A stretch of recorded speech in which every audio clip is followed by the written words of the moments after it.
tett már tönkre, Istenem, én is az vagyok.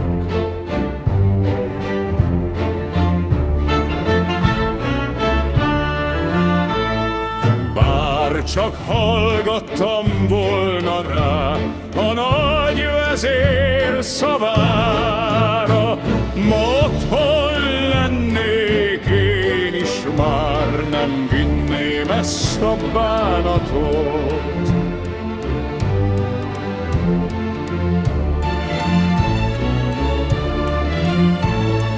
Mondd meg az én kis húgomnak, ne jöjjön utánam már, kerülje azt a házat, hol az alkonyat vár.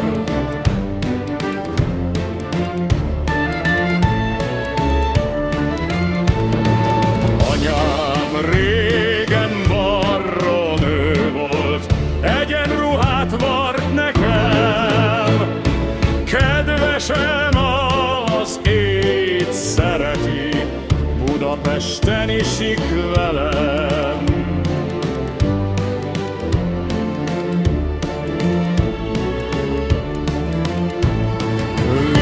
Visszatérek Budapestre, mert hajt a régi kín, napjaim végéig ott maradok, az alkonyat házánál én.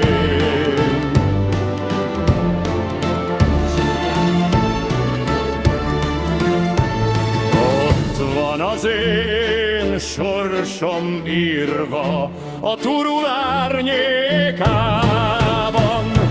Pannon földön élek tovább, Shakespeare oda